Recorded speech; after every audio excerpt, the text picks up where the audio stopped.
It is, so you'll be perfectly safe with total immunity, or you'll face absolutely guaranteed death. And I don't want to see that. They don't want to see it either. We also urge Iranian diplomats. Stop everything. You need to hear the exact words just issued from the White House. This isn't just a warning, it's a final ultimatum: immunity or guaranteed death. The stakes just hit the ceiling. Time ago, Senator Kennedy gave us a quote. He says President Trump called him after that hearing, after he saw Noem's testimony, and that President Trump was, quote, mad as a murder hornet, and said that he never approved that contract and didn't even know about it. Wait, did you catch that specific phrase? Mad as a murder hornet. That is how the room described the president after finding out about the secret $200 million ad campaign. Think about the level of fury happening behind closed doors right now.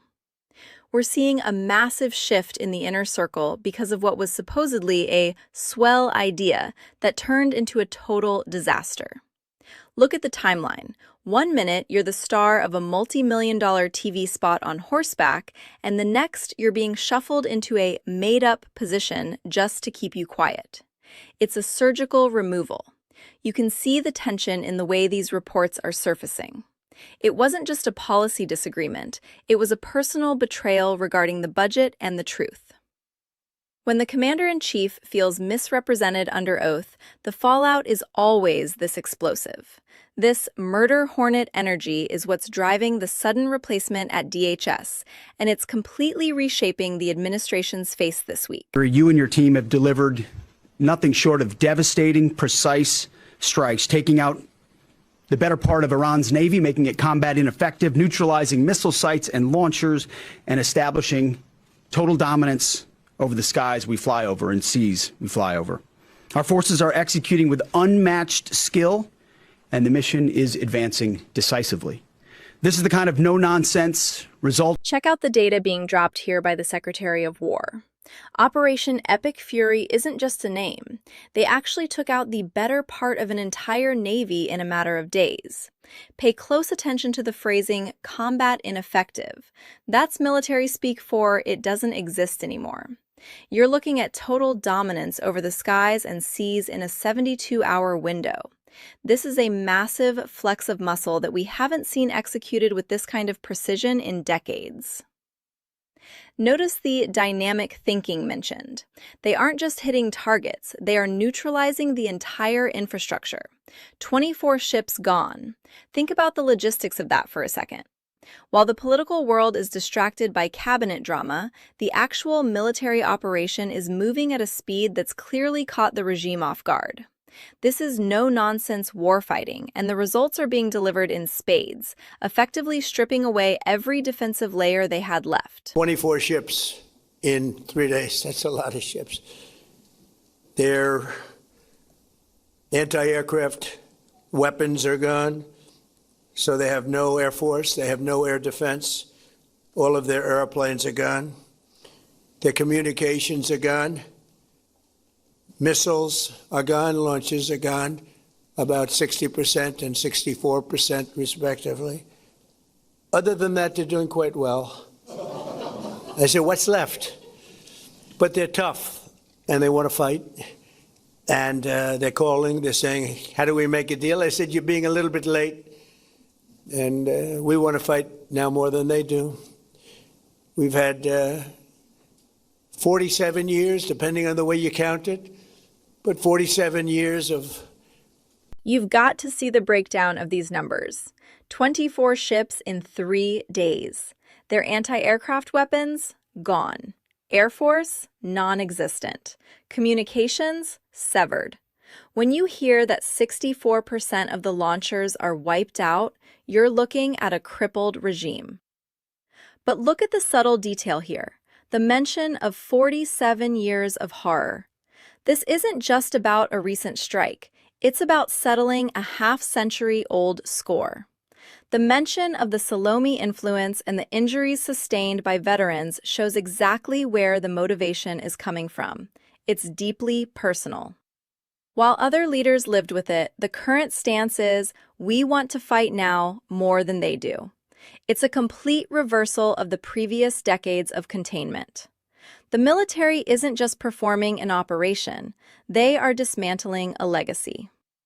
When someone tells you they're doing quite well after losing 60% of their missiles, you know the psychological warfare is just as intense as the actual strikes. Her handling of the fallout to the deaths in Minnesota of Renee Good and Alex Preddy, the statements that she made in public calling them domestic terrorists before some of the facts had come in, and her handling of that scenario, the ad campaign, the $200 million that featured her on horseback at Mount Rushmore and claiming that the president signed off on it when he had not, and also the allegations of an affair with Corey Lewandowski.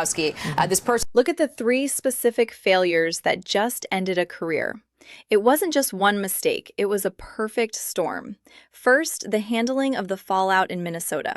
Second, the $200 million ad campaign that featured horseback rides at Mount Rushmore. And third, the personal allegations that became a massive distraction. When you're at this level of government, you can't become messy. The moment you become a distraction to the primary mission, like the mass deportation operation or the strikes in Iran, you're out. They called it a combination of unfortunate leadership failures. This is a masterclass in how quickly the tides turn in Washington. One day you're the confirmed Secretary of Homeland Security, and the next, a former MMA fighter is taking your seat.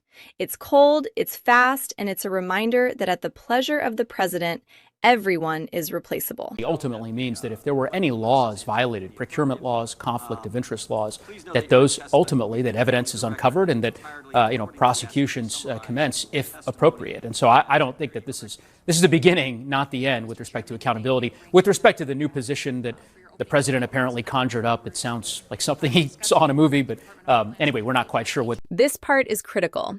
We're moving from political firing to potential prosecution. Listen to the talk about procurement laws and conflict of interest. When you hear phrases like prosecutions commence if appropriate, the game has changed. They're looking at $200 million contracts that allegedly went out with no bids. In the world of government contracting, that's a massive red flag that triggers federal investigations. This isn't just a demotion, it's the beginning of a legal battle for accountability. The administration is essentially washing its hands of the situation by moving her to a made-up role, effectively silencing her from writing books or making public statements that contradict the White House. It's a strategic lockdown. If the procurement laws were actually violated as suggested, this story is going to get much darker before it's over. Keep an eye on the no bids evidence. That's where the real hammer drops. This situation is moving faster than the news can keep up. Drop a comment with your take on Epic Fury and hit follow for the next tactical update.